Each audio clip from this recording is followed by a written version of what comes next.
Hey, everybody, welcome back to Old World Legends, where we focus on growing the community. I'm your host, Mike, and with me, as always, is Evan. Cathay Evan?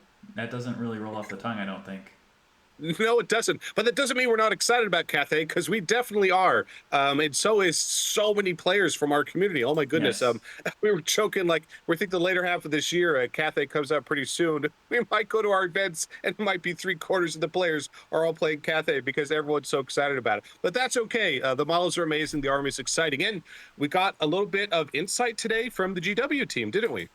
Yeah, so they came up with this Old World Almanack article here, and they kind of described their design process for kind of the units and aesthetic of the Cathayan forces. They go into the history of Cathay and how, for a long time, there was basically just scraps here and there, mentions of it from different army books, and Mm. going back to third, fourth, and fifth edition, they had these little vignettes and stories from people who had been to Cathay or had returned from there. But it was almost entirely an empty book until Total War. Creative Assembly wanted to create a Total War Warhammer 3, and they wanted more factions to be able to add in. Where I think a lot of people know this, Creative Assembly essentially went to Games Workshop and said, "Hey, can you guys like make an army book for us, an 8th edition army book for these, unsupported factions, just that we have something to base Hmm. the game off of?" So Games Workshop essentially did all this work to plan out an army that didn't actually exist. And then that then got translated into Total War, and they go into the article here where they explain that in Total War, they have to design the models to be able to be animated, in a cost-effective fashion and in a graphics-intensive fashion. So long flowing cloaks, for example, don't really work in like a Total War type game because they're too difficult to graphically animate. Whereas in models there is no such restrictions. Hmm. So that's kind of one Hmm. of the things they went into down here. You can see again that we've got some. I think this is a bit newer artwork. I noticed there's kind of these black sails on these kites here. I think Yeah. that might be different than But even before. just starting from the beginning there, it is pretty amazing to go back because again, we're talking about something from over 10 years ago at this point. Like, I don't know, it was a long time ago. And to have them write an eighth edition rule book and a rule book that Yep. it's not clear, did they ever have ambitions to release it? I mean, maybe like at what point were they writing the rules? And at what point was GW deciding they're going to switch over to AOS instead of focusing on fantasy? Like it's the timeline there is a little fuzzy, but still pretty cool. Definitely jealous that I never got my hands on. I'm sure Evan is, and many other players out there. Like, I would have loved that Cathay book, even if we had Oh, to proxy the models and there were no models. yeah. But If I ever got a job um, there, I would want to go into the library and be like, go find that and go look at it because I there's want to see what's in because there. there's copies somewhere. I don't know if they ever printed. Definitely there were GW fans, tons of them, the Creative Assembly team, and some of them said, "I'm going to print out a copy of this and make it a real rule book that they could carry around in the office." But anyway, still pretty big undertaking again to really spec out all those rules and everything. Even though the army didn't hit the light of day, and I think it's very cool that you can see from their original inspiration, them talking about it, that this is not all brand new. This was very much the team at the time, which is different than the team we have now, right? JTY and the other members of Yeah. the old world team that are spearheading this, right? They're picking this up from where some of the previous designers on that team started with and the inspiration, and then Creative Assembly totally expanded it and clearly was very popular in the Total War series. And now we're just seeing that come full circle where it's coming back to the tabletop, which is pretty exceptional when you think about it. I really can't think of another overlap between different gaming mediums where something like that has happened. Yeah, no, this is pretty unique as far as I can see. It's an interesting how tabletop inspired the video game. The video game kind of expands, and now the video game is now inspiring tabletop, and that's it's Hmm. cool that they can then reuse some of these inspirations and assets that have already they've kind of always intended to be part of the setting for a Hmm. real life supported faction that people can now collect and play, which is kind of what what we're all here for. So if you scroll down here, they're talking about how in 2019, Creative Assembly came back and said, "Hey, what about Cathay? Can we do that?" And Hmm. as you know from the map, it'd be kind of hard to leave them out because they kind of take up such a large section between the Chaos Wastes and the Darklands and the. There's actually a Warpstone Desert that they mentioned a few times in here. That sounds really exciting. I want to. That sounds Ooh, like that a sounds table of cool. terrain you're gonna have to make there, Mike. Show me a picture of it. That sounds exciting. Though I already promised you and the rest of our community a Cathay table, but I still have to finish up the upgrade on the Beastman table, the Dark Elf table. The Yeah. terrain machine never ends, and it's a long process. But very much looking forward to making some of the terrain for the community to play on. It's going to be a lot of fun. Yeah, so you can see some of these units and concept art here. Um, Hmm. yeah, so I mean, they're kind of talking about how the original project back when they were working on it, they they were pouring through old records of different things people have wrote, and there's this funny little anecdote in here about someone saying, looking through this Cathay lore, it said, "Who? What idiot wrote this?" And then he noticed that it was him from years ago. That's definitely happened to me. I Poured think over that's some happened to old all of us notes. at one point. Yeah. Yeah, one point or another, our future or past coming to haunt our future. Yep.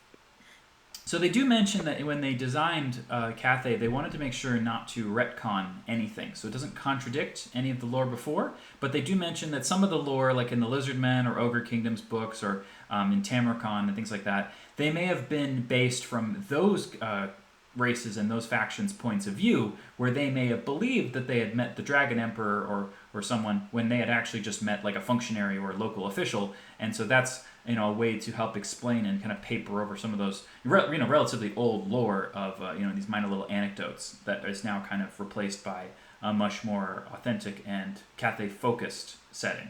I am very curious to see how much lore they're going to be able to get into these 48-page arcane journals. I think that we're probably going to still be itching for more after we see this arcane journal, looking at the amount of lore they've been able to put into the other arcane journals.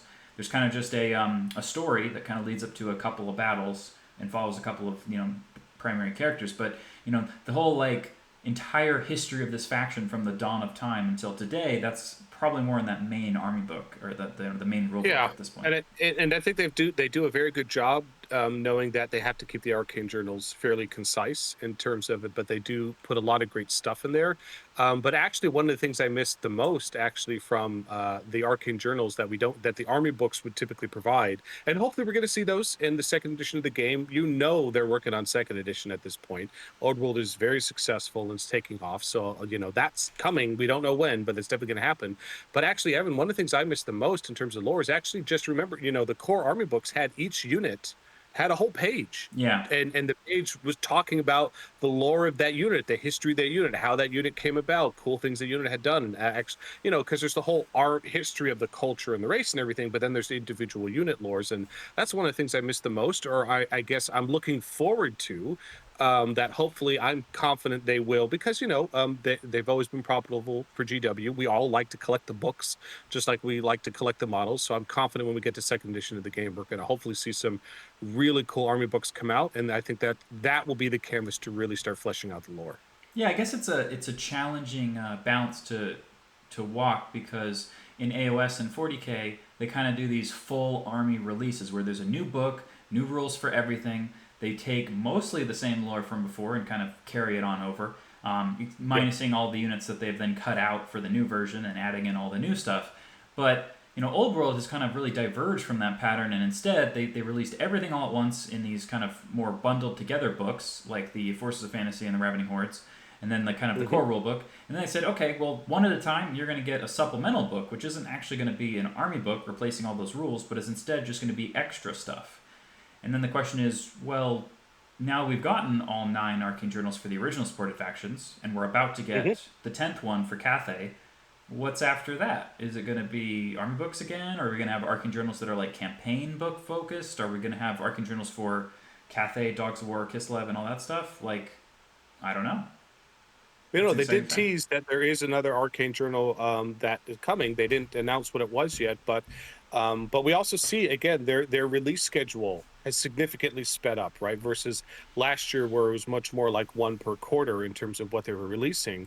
This year in particular, like the speed where we went from Empire release at the beginning of the year to all of a sudden, High Elves and then Wood Elves and then Beastmen and then Cathay and then Match Play, like that are all coming out very, very soon.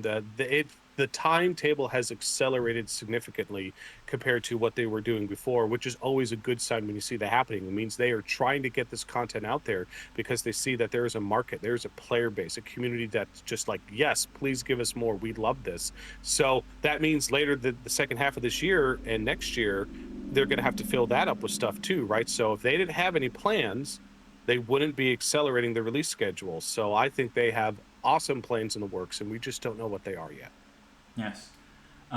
So they go on to describe, and you can see it in the models here, that they worked with some essentially Chinese historians to go over different kind of weapons and armor styles from Chinese history and mythology over different time periods that are more celebrated and revered in Chinese history versus others, and they were able to use those as inspiration while still keeping it very fantastical. For example, they do mention several times that it would be very off-putting to have a lot of skulls kind of embedded in here in kind of a classic Warhammer-y fashion. That's not necessarily something that having like the bones of ancestors kind of just openly on display isn't necessarily culturally sensitive to a more Chinese methodology, but that's an interesting difference, right? And again, this isn't specific to tabletop games or specific to Warhammer. I can tell you in the video game industry, that's very much the same thing too. That in particular, in terms of as a cultural sensitivity, this is not something that they do not in the Western cultures using bones and corpses and all that for horror or whatever, or and so forth and so on is very, very common. But it is not in that culture to the degree that the Western cultures use. And so which is why a lot of games that specifically are trying to cater or release in that market have to replace or take those things out or different ways to handle it. So it is interesting to see that is still a very true cultural thread and expectation for across, again, different gaming mediums, and to see it here on the tabletop as well.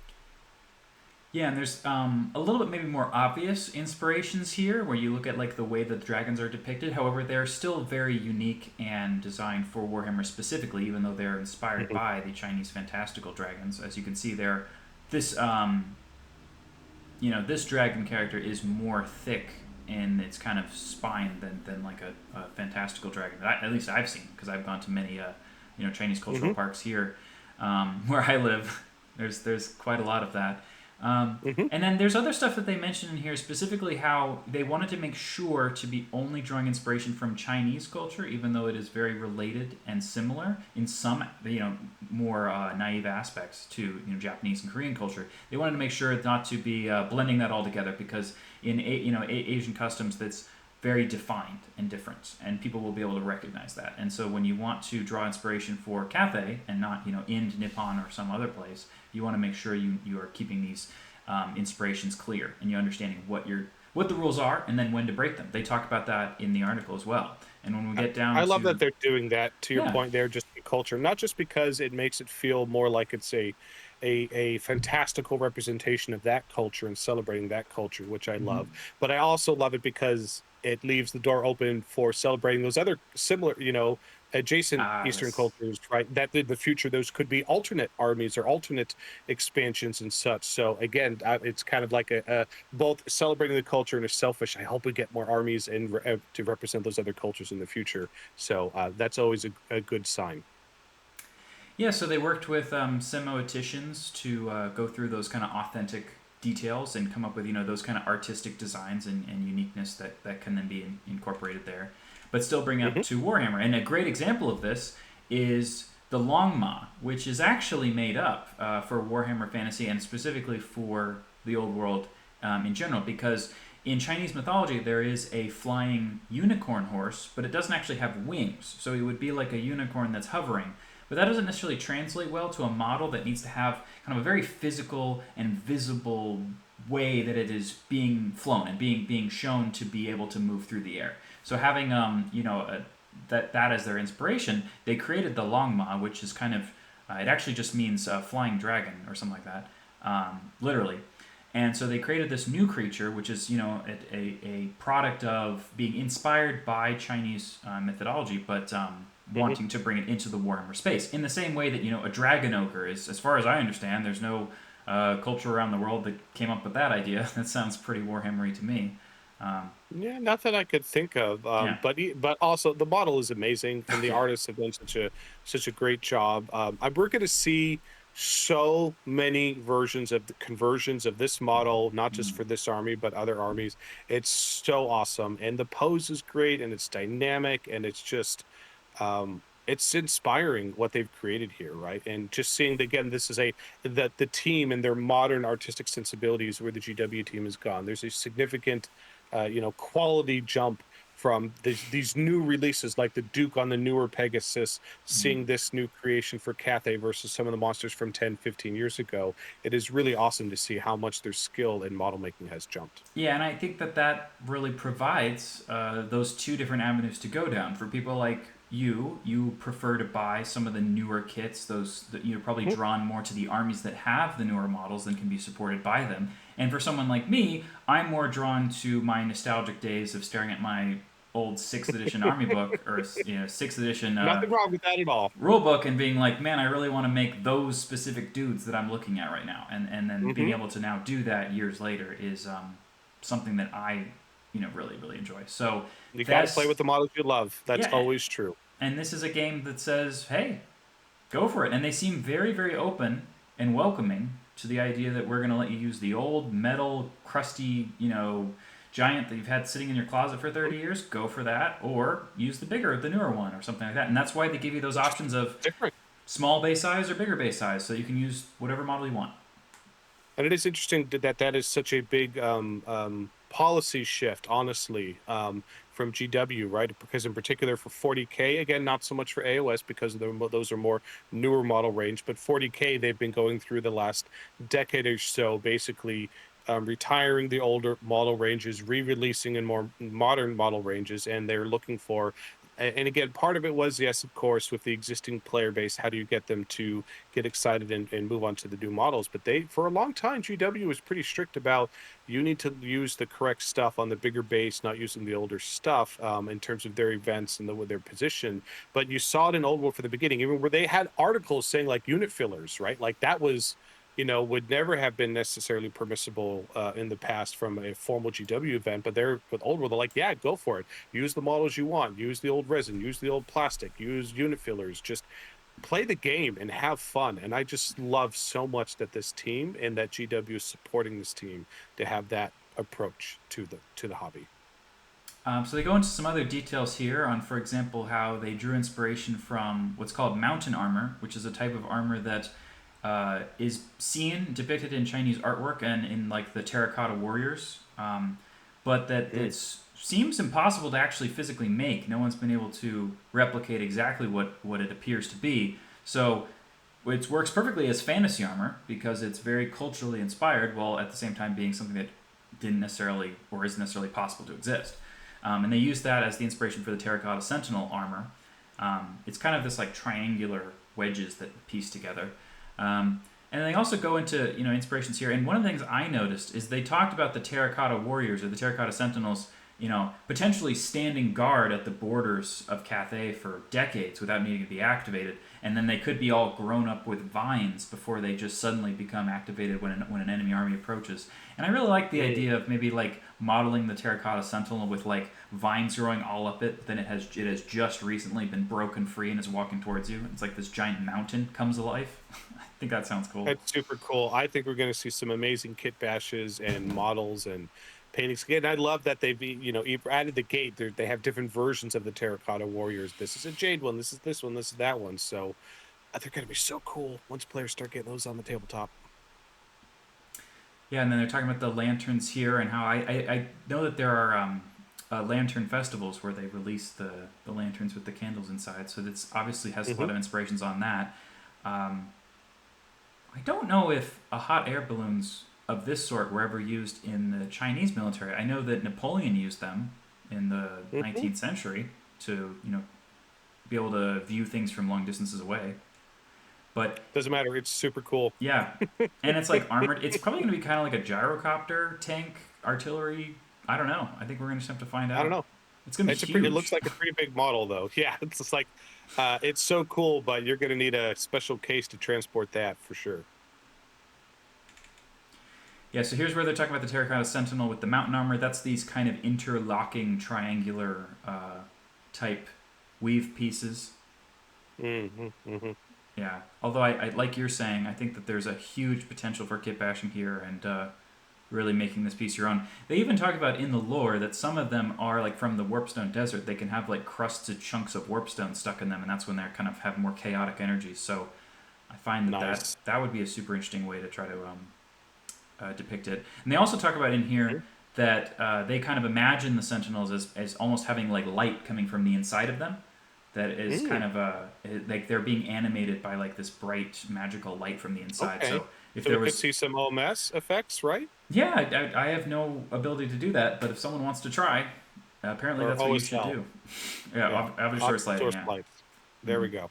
Yeah, OSL. Yeah. Very yeah, cool. Very cool.